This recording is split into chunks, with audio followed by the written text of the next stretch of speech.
여러분은 이런 생각을 해본 적 있나요? 왜 어떤 집은 늘 다툼이 끊이지 않고 또 어떤 집은 눈물 나는 어려움 속에서도 평안히 머무는 걸까? 왜 어떤 가정은 같은 고난 속에서도 무너지지 않고 반대로 어떤 집은 풍요 속에서도 금이 가는 걸까? 어떤 차이가 있을까요? 그건 바로 그 집안에 하나님이 계시느냐 아니냐의 차이입니다. 성경은 분명히 말씀하시죠. 여호수아 24장 15절에서는 이렇게 말씀하십니다. 오직 나와 내 집은 여호와를 섬기겠노라. 이 한마디에 축복이 머무는 가정의 비밀이 담겨 있습니다. 하나님은 완벽한 집을 찾지 않으십니다. 하나님은 말씀에 순종하는 집을 찾으십니다. 그리고 그곳에 하나님은 머무르십니다. 사람들은 종종 묻습니다. 왜 우리 집엔 평안이 없을까요? 기도는 하는데 왜 자녀는 날이 갈수록 멀어질까요? 왜 남편과 대화가 안 되고 왜 아내는 자꾸 눈물을 흘릴까요? 그 해답을 찾기 위해 오늘 우리는 하나님의 집, 그분이 머무시는 가정의 특징을 하나씩 짚어보려 합니다. 이 말씀을 끝까지 듣고 나면 아마 여러분의 마음도 눈물로 젖을지도 모르겠습니다. 왜냐하면 그 이야기는 단지 성경 속 이야기가 아니라 바로 여러분의 이야기일 수 있기 때문입니다. 시편 127편에서는 이렇게 말씀하십니다. 여호와께서 집을 세우지 아니하시면 세우는 자의 수고가 헛되며 여호와께서 성을 지키지 아니하시면 파수꾼의 깨어 있음이 헛되도다. 그렇습니다. 하나님 없이 세운 집은 아무리 화려한 외벽으로 둘러싸여 있어도 안에서는 곰기 시작합니다. 겉은 웃고 있지만 속은 무너지고 사진 속 가족은 웃고 있지만 실제 식탁 위는 침묵으로 얼어붙어 있죠. 그러나 하나님이 세우신 집은 다릅니다. 폭풍이 와도 흔들릴 뿐 무너지지 않습니다. 가난해도 감사가 있고 병들어도 위로가 있으며 눈물 속에도 소망이 있습니다. 여기 한 성도님의 간증이 있습니다. 3년 전 이분의 가정은 완전히 부서져 있었습니다. 남편은 알코올에 중독되어 가정을 돌보지 않았고 아이들은 반항했고 아내는 밤마다 울었습니다. 어느 날 그는 울며 기도했습니다. 하나님, 저희 집에 다시 들어와 주세요. 제가 문을 열겠습니다. 그 순간부터 그는 말씀을 읽기 시작했고 아이들과 함께 매일 한 장씩 시편을 나누며 기도하기 시작했죠. 처음엔 아이들이 시큰둥했지만 한 달, 두 달 아버지의 술자리는 줄고 어머니의 표정엔 평안이 돌기 시작했으며 자녀는 학교에서 예전과 다르다는 칭찬을 받기 시작했습니다. 이 간증은 특별한 사람이 아닙니다. 당신처럼 평범한 가정 속 아버지와 어머니, 그리고 하나님께 집의 중심을 다시 드린 사람의 이야기입니다. 그렇다면 하나님이 머무르시는 집엔 어떤 특징이 있을까요? 그 공통점 몇 가지를 함께 나눠볼게요. 첫째는 기도가 살아있는 집입니다. 디모데전서 2장 8절에서는 이렇게 말씀하십니다. 그러므로 각처에서 남자들이 분노와 다툼이 없이 거룩한 손을 들어 기도하기를 원하노라. 기도는 가족을 묶는 보이지 않는 끈입니다. 기도하는 엄마, 기도하는 아버지 한 사람으로 인해 집 전체의 영적 기류가 바뀝니다. 둘째는 말씀이 중심이 되는 집입니다. 신명기 6장에서는 이렇게 말씀하십니다.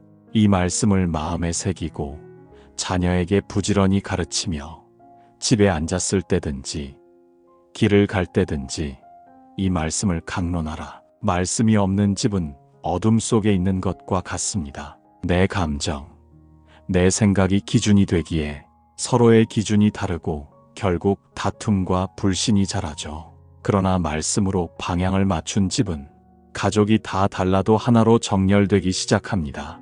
말씀이 공통 언어가 되면 이해가 시작되고 용서가 가능해지고 평안이 머뭅니다. 셋째는 감사와 찬양이 끊이지 않는 집입니다. 골로새서 3장 16절에서는 이렇게 말씀하십니다. 그리스도의 말씀이 너희 속에 풍성히 거하여 모든 지혜로 피차 가르치며 권면하고 시와 찬미와 신령한 노래를 부르며 감사하는 마음으로 하나님을 찬양하라. 감사는 불평의 대적입니다. 찬양은 절망 속에도 기쁨의 문을 여는 열쇠입니다. 찬양이 울려 퍼지는 집, 감사가 밥상 위에 놓이는 집, 그 집은 하나님이 기뻐하시는 처소가 됩니다. 넷째는 회개와 용서가 살아있는 집입니다.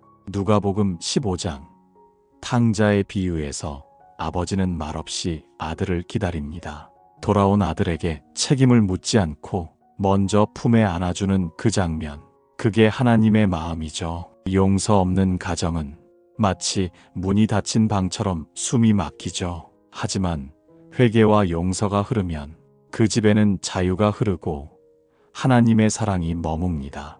이제 여러분의 집은 어떤가요? 여러분의 거실에는 어떤 기운이 머무르고 있나요? 가족 간 대화는 말씀 위에 서 있나요? 기도는 숨 쉬듯 자연스럽게 흐르고 있나요? 아니라면 지금부터라도 문을 열어야 합니다.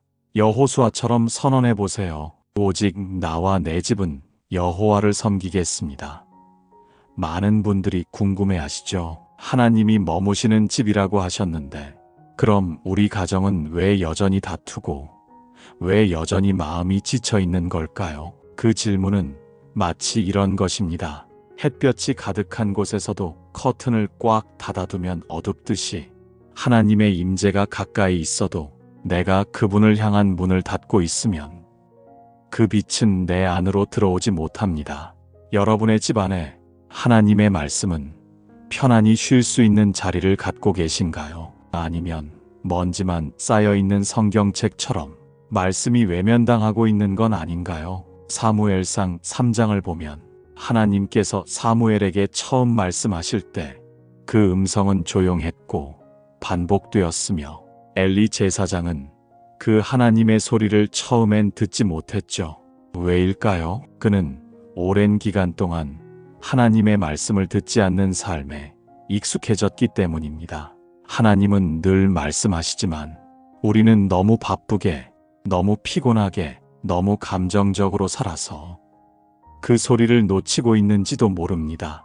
한 어머니가 있었습니다. 그녀는 세 아이를 키우며 정신없이 직장과 가사를 오가던 중 남편의 외도로 인해 삶 전체가 무너졌습니다. 기도가 나오지 않았고 말씀을 펼치는 손이 떨렸습니다. 하지만 어느 날 그녀는 시편 34편 18절의 말씀 앞에서 오열하듯 무릎을 꿇게 됩니다. 여호와는 마음이 상한 자에게 가까이 하시며 충심으로 통회하는 자를 구원하신다 하십니다. 그날 이후로 그녀는 매일 말씀을 크게 소리내어 읽기 시작했습니다. 아침 식탁 앞에서 아이들을 깨우기 전에 작은 목소리로 시편을 읽고 자문을 읽고 그 속에 자신과 아이들의 이름을 넣어 기도하기 시작했죠. 한 달, 두 달 조용히 흐르던 그 말씀의 씨앗은 아이들의 말투를 바꾸고 분노로 얼어붙었던 그녀의 얼굴에 미소를 심었습니다. 그리고 몇 년이 흐른 지금 그 가정은 여전히 완벽하지 않지만 그녀는 이렇게 고백합니다. 지금 우리 집엔 하나님이 계세요. 그분이 머물 수 있는 자리를 제가 열어드렸거든요. 말씀을 통해 우리는 배웁니다. 하나님이 머무르시는 집은 죄가 없는 집이 아니라 말씀으로 회복을 선택한 집입니다. 그렇다면 왜 하나님은 가정이라는 공간 안에 말씀을 중심에 두라고 하셨을까요? 그 이유는 간단합니다. 가정은 하나님의 모형 교회이기 때문입니다. 고린도전서 3장 16절에서는 이렇게 말씀하십니다. 너희는 너희가 하나님의 성전인 것과 하나님의 성령이 너희 안에 계시는 것을 알지 못하느냐. 그리고 그 성전의 첫 단위는 바로 가정입니다. 노아의 이야기를 기억하시죠? 온 세상이 타락하고 하나님의 심판이 가까운 때 하나님은 한 가정을 부르십니다. 노아의 집, 그 가정만이 하나님과 동행했고 그 동행은 단순히 노아 개인의 신앙이 아니라 그의 아내와 자녀들까지 한 배에 타게 했습니다. 창세기 7장 1절에서는 이렇게 말씀하십니다. 너와 내 온 집은 방주로 들어가라. 이 세대에서 내가 내 앞에 의로움을 보았음이니라 하십니다. 가정을 통한 구원, 그것이 하나님의 계획이었습니다. 오늘날 우리에게 방주는 바로 말씀이고 그 방주 안으로 가족을 초대하는 사람은 바로 지금 이 영상을 듣고 계신 여러분입니다. 그리고 하나님의 임재가 머무는 집에는 공통된 향기가 있습니다. 그 향기는 바로 인내의 향기, 용서의 향기, 기도의 향기, 그리고 믿음의 향기입니다. 갈라디아서 5장에서는 성령의 열매를 이렇게 나열하십니다. 사랑과 희락과 화평과 오래 참음과 자비와 양선과 충성과 온유와 절제, 이 모든 것은 하나님이 머무는 집에서 자라나는 것들이지요. 사랑하는 여러분, 혹시 지금 여러분의 집은 말없이 아파하고 있지는 않나요? 기도는 식고 말씀은 먼지가 쌓이고 마음은 다친 채 지친 하루만 반복되고 있지는 않나요? 그렇다면 지금 이 순간 작은 문 하나만 열어보세요. 하나님께 이렇게 말씀드려 보세요. 하나님, 우리 집에 다시 들어오셔도 괜찮습니다. 제 욕심의 자리였던 곳에 이젠 당신의 말씀이 중심이 되어주세요. 지금 이 시간 당신의 고요한 방 안에 하나님이 말씀하실지도 모릅니다. 나는 언제나 너의 집 문 앞에서 기다렸단다. 그러니 오늘 말씀 한 구절을 소리내어 읽는 것부터 시작해 보세요. 기도 한 줄을 가족의 이름으로 올려드려 보세요. 그 작은 시작이 축복의 시작이 될 것입니다. 마무리 기도문으로 조용히 안내해 드릴게요. 이 기도가 여러분 가정에 잔잔히 스며들길 바랍니다. 하나님 아버지, 오늘 이 시간 당신의 말씀이 우리 가정 가운데 살아 역사하시길 원합니다. 우리가 눈으로 보는 풍경이 전부가 아님을 알게 하시고 보이지 않아도 살아계신 주님을 믿는 믿음을 허락해 주세요. 가족 사이의 깊은 상처와 침묵 속에도 당신의 말씀이 씨앗처럼 떨어져 다시 감사와 웃음이 자라나게 해주세요. 우리 집 문을 다시 엽니다. 이제는 말씀 중심으로 다시 세워지길 소망합니다. 하나님, 우리 가정에 다시 머물러 주세요. 예수님의 이름으로 기도드립니다. 아멘. 사람들은 자주 묻습니다. 하나님의 말씀이 중심이 되는 가정은 어떻게 실천하나요? 현실은 너무 바빠서 말씀 읽을 틈도 없고 아이들에겐 성경이 어렵게만 느껴지는데 그걸 어떻게 우리 삶 안에 자연스럽게 녹여낼 수 있나요? 그 질문 앞에서 하나님은 단 한 가지를 말씀하십니다. 먼저 마음을 열라. 삶을 완벽하게 정리해놓고 말씀을 초대하는 게 아니라 그 엉켜있는 순간 속에 말씀을 데려오라는 것입니다. 잠언 3장 5절에서는 이렇게 말씀하십니다. 너는 마음을 다하여 여호와를 신뢰하고 내 명철을 의지하지 말라 하십니다. 그렇습니다. 하나님의 말씀은 우리가 준비된 사람만 받는 게 아닙니다. 혼란 가운데, 눈물 속에서, 심지어는 믿음이 흔들릴 때일수록 그 말씀이 더 깊이 뿌리를 내립니다. 한 신혼부부가 있었습니다. 결혼한 지 2년도 되지 않아 자녀 문제, 경제 문제, 시댁과의 갈등으로 서로가 서서히 침묵 속에 갇히게 되었죠. 어느 날 아내는 하나님이 중심되는 가정이라는 설교를 듣고 조심스레 남편에게 이렇게 말했습니다. 우리 아침에 1분이라도 기도하고 하루를 시작해 볼래요? 처음엔 어색했고 그 짧은 1분조차도 서로 얼굴을 마주하지 못한 채 흘러갔습니다. 하지만 이상하게도 기도하는 그 1분 동안엔 서로를 비난하지 않았고 적어도 그 시간만큼은 하나님 앞에 같은 방향을 바라보게 되었죠. 그렇게 며칠, 몇 주가 지나며 그 부부는 평소엔 말로 다툴 것 같은 일 앞에서도 기도했던 문장을 기억하게 되었고 서로를 조금 더 부드럽게 대하기 시작했습니다. 하나님은 그 작은 1분의 틈으로 들어오셨습니다. 그리고 그 틈은 회복의 문이 되었습니다. 여러분의 가정엔 그런 틈이 있나요? 식탁 앞에서 현관문을 나서기 전 잠들기 전 아이의 머리에 손을 얹고 한마디 축복의 기도를 해주신 적은 있으신가요? 그 짧은 한마디가 아이의 하루를 지키는 영적 방패가 됩니다. 그 말씀이 사춘기 때도 기억나는 위로가 되고 세상이 주지 못하는 정체성과 안전감을 심어줍니다. 신명기 11장 18절부터 20절에서는 이렇게 말씀하십니다. 이 말씀을 너희 마음과 뜻에 두고 자녀에게 가르치며 집에 앉았을 때나 길을 갈 때나 누워 있을 때나 일어날 때에도 말하며 문설주와 성문에 기록하라 하십니다. 말씀은 단지 성경책 속 문장이 아니라 삶 속 순간순간을 채우는 살아있는 호흡이 됩니다.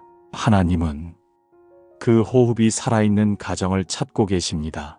또 한 번은 한 성도가 눈물로 간증했습니다. 그는 청년 시절 집을 떠나 방황했고 부모님과도 단절된 채로 몇 년을 살아갔습니다. 그런데 어느 날 몸도 마음도 완전히 무너져 죽음을 생각하며 마지막으로 어머니 집을 찾았을 때 문을 열자마자 어머니가 그에게 했던 말은 이 한마디였습니다. 돌아와줘서 고마워요. 하나님은 지금도 널 기다리고 계셨어요. 그 말은 그 어떤 책보다 강했고 그 어떤 설교보다 깊었습니다. 그는 이렇게 고백했습니다. 제 어머니는 늘 말씀과 기도로 집을 지켰습니다. 그 말씀이 저를 돌아오게 만들었습니다. 우리 집엔 언제나 말씀의 향기가 있었고 그 향기가 저를 다시 살렸습니다. 여러분, 하나님이 머무르시는 집에는 향기가 있습니다. 그건 바로 말씀의 향기입니다. 말씀이 벽에 걸린 액자에만 있는 것이 아니라 대화 속에 흐르고 아이의 방 안에도 주방에도 거실의 공기에도 그 말씀이 배어 있습니다. 그렇기에 그 집은 눈물도 고난도 있지만 결국 무너지지 않습니다. 왜냐하면 그 중심에 하나님이 계시기 때문입니다. 이제 오늘 이 말씀을 듣고 계시는 여러분께 한 가지 제안을 드리고 싶습니다. 오늘 하루 가족을 바라보며 이 말씀을 마음에 새겨보세요. 로마서 12장 12절에서는 이렇게 말씀하십니다. 소망 중에 즐거워하며 환난 중에 참으며 기도에 항상 힘쓰라 하십니다. 우리가 지금 있는 자리에서 작은 순종을 시작할 때 하나님은 그 순종의 걸음을 통해 집안의 천국의 질서를 회복시키십니다. 그러니 지금 작은 종이 하나를 꺼내어 가족의 이름을 적고 그 아래에 이렇게 써보세요. 우리 집은 하나님이 머무시는 집입니다. 그리고 그 종이를 냉장고 위에 붙여두시거나 식탁 위에 살며시 올려두세요. 아무도 보지 않아도 괜찮습니다. 그 고백이 하나님께는 너무나 귀한 향기니까요. 지금 이 순간 당신의 집은 예배가 시작될 준비가 되어 있습니다. 말씀이 초대받을 준비가 되어 있습니다. 하나님은 오늘도 기다리고 계십니다. 여러분이 문을 열기만 하신다면 그분은 기꺼이 들어오실 것입니다. 하나님이 머무르시는 집에는 눈에 보이지 않는 평안이 흐르고 있습니다. 그 평안은 세상의 기준으로는 설명할 수 없는 것이며 성경은 그런 평안을 이렇게 표현합니다.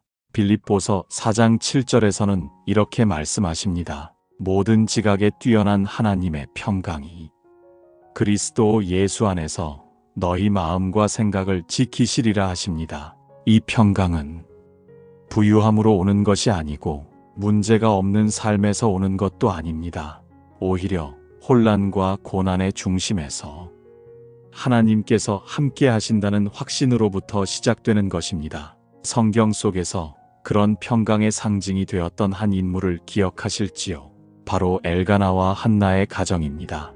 사무엘상 1장에 보면 한나는 자녀가 없다는 이유로 많은 수치와 조롱을 받습니다. 남편 엘가나는 그런 그녀를 위로하며 말하죠. 내가 열아들보다 낫지 아니하냐. 그 말 자체는 위로였지만 한나의 고통은 쉽게 지워지지 않았습니다. 하지만 그녀는 고통을 곱씹기보다는 그 고통을 안고 실로에 올라가 하나님께 통곡하며 기도하였고 그 기도는 응답을 받습니다. 한나는 아이를 품기 전에 이미 믿음의 태도로 하나님이 머무시는 공간을 만들어 드렸습니다. 그녀의 마음, 그녀의 눈물, 그녀의 기도는 한 아이를 낳기 위한 것만이 아니었습니다. 그것은 하나님과의 관계를 가정의 중심으로 다시 정립하는 고백이었습니다. 그 결과 하나님은 한나에게 사무엘을 허락하시고 그 사무엘을 통해 이스라엘의 시대를 여시는 역사를 시작하셨습니다. 우리는 종종 하나님이 머무시는 집이라면 문제도 없어야 한다고 생각하기 쉽습니다. 그러나 성경은 반복해서 보여줍니다. 하나님이 머무시는 집에도 눈물은 있습니다. 하지만 그 눈물의 끝엔 항상 회복이 있고 기도의 끝엔 반드시 응답이 있습니다. 그 이유는 하나님은 약속을 지키시는 분이시기 때문입니다. 민수기 23장 19절에서는 이렇게 말씀하십니다. 하나님은 사람이 아니시니 거짓말을 하지 않으시고 인생이 아니시니 후회가 없으시도다. 어찌 그 말씀하신 바를 행하지 않으시며 선포하신 것을 실행하지 않으시랴 하십니다. 말씀은 약속이고 그 약속을 믿는 자에게는 결코 헛됨이 없습니다. 한 부부가 있었습니다. 이 부부는 아이의 중병으로 인해 병원에서 거의 살다시피 하는 생활을 하게 되었고 경제적 어려움은 물론 정신적 스트레스가 극에 달하며 결혼 생활의 위기를 맞이하게 되었습니다. 하지만 그들에겐 한 가지 습관이 있었습니다. 바로 병원 복도에서 서로의 손을 잡고 작은 소리로 말씀을 외우는 시간이었습니다. 처음엔 그저 두려움을 이기기 위한 몸부림이었지만 그 반복이 쌓이면서 그들의 관계엔 더 이상 원망이 남지 않았고 아이의 병세도 차츰 차도를 보이기 시작했습니다. 몇 년이 지난 후 그들은 이렇게 고백했습니다. 하나님은 병을 먼저 고쳐주신 게 아니라 우리 가정을 먼저 치료하셨어요. 우리가 서로를 다시 믿음의 눈으로 바라보게 되었을 때 하나님은 우리를 회복으로 이끄셨습니다. 이처럼 하나님이 머무시는 집은 말씀을 지식으로 쌓아두는 집이 아니라 그 말씀을 살아 움직이게 만드는 집입니다. 에스겔 36장 26절에서는 이렇게 말씀하십니다. 또 새 영을 너희 속에 두고 새 마음을 너희에게 주되 너희 육신에서 굳은 마음을 제거하고 부드러운 마음을 줄 것이라 하십니다. 하나님이 원하시는 집은 잘 지어진 벽이 아니라 부드러운 마음입니다. 그 마음 위에 하나님의 임재는 머무르기 시작합니다. 그러니 오늘 완벽하려 애쓰지 마세요. 말씀을 잘 안다고 자책하지 않으셔도 됩니다. 지금 이 시간 당신의 마음 한가운데 이 말씀을 조용히 심어보세요. 하나님, 우리 집에 작지만 진실한 당신의 자리를 마련하고 싶습니다. 그 작은 자리, 그 고백 하나로 하나님은 오늘도 기쁨으로 당신의 집에 머무르십니다. 아브라함은 믿음의 조상이라 불립니다. 하지만 그의 가정은 늘 평탄한 길만 걸었던 것이 아니었죠. 그의 삶은 떠남의 연속이었고 그의 믿음은 기다림 속에서 연단되었습니다. 창세기 18장에 보면 아브라함은 장막 문에 앉아 있다가 3명의 나그네를 맞이하게 됩니다. 그 장면은 단순한 접대가 아니라 하나님이 그의 집을 방문하신 영적 사건이었습니다. 그 장막은 돌로 지은 성전이 아니었습니다. 완벽한 공간도 아니었고 부유한 식탁도 아니었지만 그곳에는 준비된 마음과 하나님을 향한 민감한 영이 있었고 하나님은 그 장막 안에 머무르셨습니다. 그 자리에서 하나님은 사라가 아들을 낳게 될 것을 예언하시며 하나님의 언약이 그 가정 안에 다시 새겨지게 하셨죠. 이처럼 하나님은 정돈된 집을 원하시는 게 아니라 열린 집을 찾고 계십니다. 여러분의 집이 어수선하고 아직 해결되지 않은 문제들로 가득할지라도 하나님은 그 틈 속에 찾아오셔서 다시 약속을 주시는 분이십니다. 그리고 우리는 요셉의 가정을 떠올려 볼 수 있습니다. 그는 어린 시절부터 차별을 받았고 형제들로부터 미움을 받았으며 억울한 누명을 쓰고 감옥에까지 떨어지는 삶을 살아야 했습니다. 그런데도 요셉은 언제나 한 가지를 잃지 않았습니다. 바로 하나님이 함께 하신다는 의식이었습니다. 창세기 39장 2절에서는 이렇게 말씀하십니다. 여호와께서 요셉과 함께 하심으로 그가 형통한 자가 되어 그의 주인 애굽 사람의 집에 있으니라 하십니다.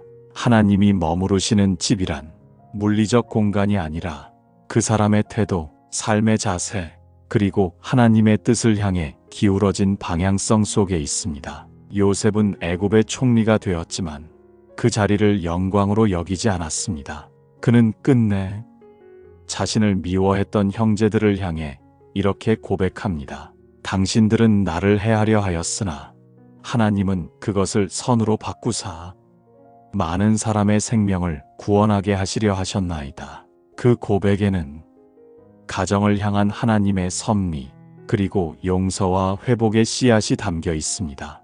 여러분의 가정이 혹시 상처로 가득 차 있다면 요셉의 고백을 가슴에 담아보세요. 하나님은 그 고통조차도 선으로 바꾸시는 분이십니다. 마지막으로 우리는 예수님의 육신의 부모였던 마리아와 요셉의 집을 떠올릴 수 있습니다. 그들의 집은 세상적으로 볼 때 그 어떤 특출남도 없었습니다. 그저 평범한 목수의 가정이었고 마리아는 어린 소녀였으며 둘은 갑작스러운 하나님의 계획 앞에 혼란과 두려움 속에 있었습니다. 하지만 그 가정은 가장 위대한 생명의 통로가 되었습니다. 왜일까요? 그들은 순종했기 때문입니다. 누가복음 1장 38절에서 마리아는 이렇게 고백합니다. 주의 여종이오니 말씀대로 내게 이루어지이다 하니라 하십니다. 그 짧은 고백 하나로 그들의 집은 하나님의 구원의 역사가 시작되는 통로가 되었습니다. 순종은 모든 것을 이해해서 하는 것이 아닙니다. 때론 이해되지 않아도 그분의 뜻이라면 따르기로 결정하는 것입니다. 그 선택이 가정을 하나님께 드리는 첫 걸음이 됩니다. 여러분, 이처럼 성경 속의 모든 하나님이 머무셨던 집에는 공통점이 있습니다. 바로 믿음과 순종, 기도와 말씀, 그리고 용서와 회복의 태도가 흐르고 있다는 것입니다. 그런 집은 문제가 없지 않습니다. 갈등도 있었고, 실패도 있었고, 눈물도 있었습니다. 하지만 결국 그 가정은 하나님의 손에 맡겨졌고, 하나님의 임재가 그 안에 머물렀습니다. 지금 여러분의 가정에도 그 동일한 은혜가 임할 수 있습니다. 작은 기도의 시작, 짧은 말씀의 묵상, 하나님의 시선으로 가족을 바라보는 그 첫 눈빛, 그 모든 것이 하나님이 머무르시는 집을 만들어가는 놀라운 시작입니다. 에베소서 3장 17절에서는 이렇게 말씀하십니다. 믿음으로 말미암아 그리스도께서 너희 마음에 계시게 하시옵고 너희가 사랑 가운데서 뿌리가 박히고 터가 굳어져서 하십니다. 하나님은 지금도 여러분의 마음 안에, 여러분의 가정 안에 거하시기를 간절히 원하고 계십니다. 서울 외곽의 한 작은 도시, 거기에는 평범한 4인 가족이 있었습니다. 남편은 무뚝뚝하고 신앙엔 관심이 없었으며 아내는 교회를 다니긴 했지만 삶에 지친 채 반복되는 일상 속에서 영혼마저 메말라가고 있었죠. 둘째 아이는 학교에서 따돌림을 당하며 자존감이 바닥을 치고 있었고 첫째 아이는 감정을 터뜨리지 않고 말을 거의 하지 않는 아이로 변해가고 있었습니다. 그 가족이 하나님 앞에 다시 엎드리게 된 계기는 아내의 깊은 번아웃 상태였습니다. 밤마다 가슴이 답답해 숨이 멎을 것 같고 이유 없는 눈물이 계속 흘렀습니다. 그날 밤 우연히 유튜브에서 말씀으로 회복되는 가정이라는 영상을 보게 되었고 거기서 들려온 한 구절이 그녀의 가슴을 쳤습니다.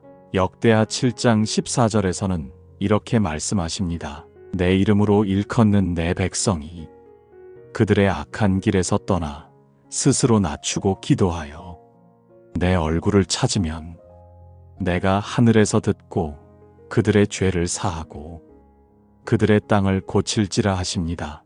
그날 밤 그녀는 처음으로 남편과 아이들 모두가 잠든 거실 바닥에 무릎을 꿇었습니다. 무엇을 기도해야 할지도 몰랐지만 오직 한마디만 반복했습니다. 하나님, 제발 이 집을 고쳐주세요. 그리고 그 기도는 하루 이틀, 일주일, 한 달로 이어졌습니다. 말씀이 선포되지 않아 어두웠던 그 집에 조용히 빛이 들어오기 시작했고, 무뚝뚝했던 남편은 어느 날 처음으로 요즘 당신 뭔가 달라졌네 라고 말했습니다. 아이들도 조금씩 변화하기 시작했습니다. 말씀이 담긴 짧은 글귀를 식탁 앞에 붙여두었고, 밥 먹기 전에 기도하는 습관이 아이들 입에서도 자연스럽게 흘러나오기 시작했죠. 그 집은 크게 바뀐 게 없었습니다.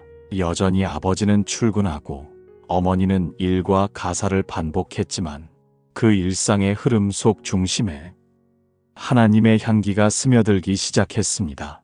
하나님이 머무르시는 집은 한순간에 만들어지는 것이 아닙니다. 작은 습관들이 모여 하나님의 임재가 쉴 수 있는 자리를 만들어 드립니다. 이제 그 하나님의 향기를 우리 가정 안에 채워가는 몇 가지 아주 실제적인 실천을 나눠보겠습니다. 첫째, 말씀의 자리 만들기입니다. 매일 정해진 시간에 짧게라도 말씀을 읽고 나누는 자리를 만드는 것입니다. 그것이 식탁 옆이든 거실의 한 모서리든 작은 말씀 코너를 만들어 보세요. 자녀와 함께라면 시편이나 자문을 하루 한 절씩 낭독해도 좋고, 혼자라도 한 구절을 노트에 써보는 것만으로도 충분합니다. 말씀은 꾸준히 쌓이면서 영혼을 정돈시키는 하나님의 언어가 됩니다. 둘째, 기도의 목소리를 들리게 하세요. 마음속으로 기도하는 것도 귀하지만 가족이 듣도록 기도하는 시간은 그 자체가 믿음의 교육이 됩니다. 특히 자녀가 들을 수 있도록, 하나님, 우리 아들이 오늘 친구들과 잘 지낼 수 있도록 도와주세요. 우리 가족이 평안할 수 있도록 도와주세요. 이런 기도가 흘러나올 때 아이들은 하나님이 우리 집에도 계신 분이라는 감각을 가지게 됩니다. 셋째, 감사의 문화 만들기입니다. 식사 시간에 하루에 가장 감사했던 일을 한 가지씩 나누는 시간을 가져보세요. 에베소서 5장 20절에서는 이렇게 말씀하십니다. 범사에 우리 주 예수 그리스도의 이름으로 항상 아버지 하나님께 감사하며 하십니다. 감사는 우리의 시선을 부정에서 긍정으로, 결핍에서 채움으로 옮겨주는 통로입니다. 넷째, 용서를 실천하는 연습입니다. 하나님이 머무르시는 집엔 언제나 용서의 공기가 흐릅니다. 부부끼리, 부모 자식 간에 서운함이 생겼을 때 그 마음을 묵히지 말고 짧게라도 이렇게 말해보세요. 내가 오늘 좀 예민했어요. 미안해요. 그 한마디가 집안의 공기를 바꿉니다. 용서는 관계를 가볍게 하고 하나님이 역사하실 틈을 만들어 드립니다. 지금 이 순간 당신의 마음 속에 작은 결단이 일어났다면 그것으로 충분합니다. 하나님은 완벽을 요구하시지 않습니다. 그저 하나님, 우리 집에 오셔도 됩니다 라고 고백하는 마음을 기뻐하십니다. 말씀은 우리에게 끊임없이 이렇게 말하고 있습니다. 요한계시록 3장 20절에서는 이렇게 말씀하십니다. 볼지어다 내가 문 밖에 서서 두드리노니 누구든지 내 음성을 듣고 문을 열면 나는 그에게로 들어가 그와 더불어 먹고 그는 나와 더불어 먹으리라 하십니다. 하나님이 머무르시는 집은 크고 화려한 집이 아닙니다. 넉넉한 소득이 있는 집도 아니고 세상 기준으로 성공한 가정도 아닙니다. 하나님이 머무르시는 집은 작은 식탁 앞에서 서툴지만 진심 어린 기도가 흘러나오는 집이며, 아직 해결되지 않은 문제들 속에서도 말씀 한 구절을 붙잡고 버티는 그 집입니다. 그 집엔 완벽한 부모가 있지 않더라도 진실한 회개와 용서가 있고 매일은 아니더라도 말씀을 잊지 않으려 애쓰는 손이 있습니다. 그런 집을 하나님은 기쁘게 바라보십니다. 이사야 57장 15절에서는 하나님께서 이렇게 말씀하십니다. 지극히 높고 거룩한 곳에 거하며 또 마음이 겸손하고 통회하는 자와 함께 거하나니 이는 겸손한 자의 영을 소생시키며 통회하는 자의 마음을 소생시키려 함이라 하십니다. 하나님은 겸손한 마음과 통회하는 영이 머무는 그 자리에 오늘도 찾아오십니다. 당신의 가정이 그런 곳이 되기를 소망합니다. 이제 영상의 마지막을 함께하며 조용한 묵상으로 우리 마음을 하나님의 품으로 내어드려 볼까요? 눈을 감고 지금 당신 곁에 있는 가족을 떠올려 보세요. 어쩌면 자주 다투었던 사람, 상처를 주었던 말, 애써 외면해왔던 미안함이 떠오를지도 모르겠습니다. 하지만 지금 이 순간 하나님께서 말씀하십니다. 괜찮다. 이제부터 다시 시작하면 된다. 그분은 우리의 과거를 들춰내기보다 앞으로 우리가 함께 걸어갈 회복의 길을 여시기 원하십니다. 사랑하는 여러분, 오늘 이 말씀을 들으며 하나님께 다시 문을 열기로 결정하셨다면 그 결단은 이미 축복의 씨앗이 되었습니다. 지금 비록 아무 변화가 없는 듯 보여도 그 씨앗은 자라고 있습니다. 언젠가 당신의 집 안에 평안이라는 이름의 꽃이 피어날 것입니다. 말씀을 마무리하며 이 시간을 통해 진심으로 가정의 회복을 소망하시는 분들을 위해 마지막 기도문을 함께 올려드리겠습니다. 하나님 아버지, 오늘 이 말씀을 통해 당신의 마음을 조금이나마 알게 되었습니다. 저희의 가정이 때로는 다투고 무너지고 상처받았지만 당신은 그 모든 아픔을 안고 기다리고 계셨다는 것을 알게 되었습니다. 하나님, 이제 이 집의 문을 다시 엽니다. 이 집의 주인이신 당신을 다시 이곳에 모시길 원합니다. 말씀이 중심이 되는 가정, 기도가 끊이지 않는 가정, 감사와 용서와 사랑이 흘러가는 집이 되게 해주세요. 우리 자녀들의 마음 안에도 하나님의 뜻이 심기게 하시고 부부 사이에도 성령의 평화가 임하게 해주세요. 작은 시작이지만 이제 믿음으로 걷겠습니다. 우리 집에 오셔서 함께 밥을 먹고 함께 숨 쉬며 당신의 임재로 이 가정을 채워주세요. 예수님의 이름으로 기도드립니다. 아멘. 그러니 오늘 다시 하나님의 말씀을 붙잡으세요. 하나님은 당신을 절대 포기하지 않으십니다. 이 영상이 위로가 되셨다면 댓글로 여러분의 기도와 간증을 함께 나눠주세요. 당신의 이야기가 또 다른 누군가에게 희망의 불씨가 될 수 있습니다. 아멘.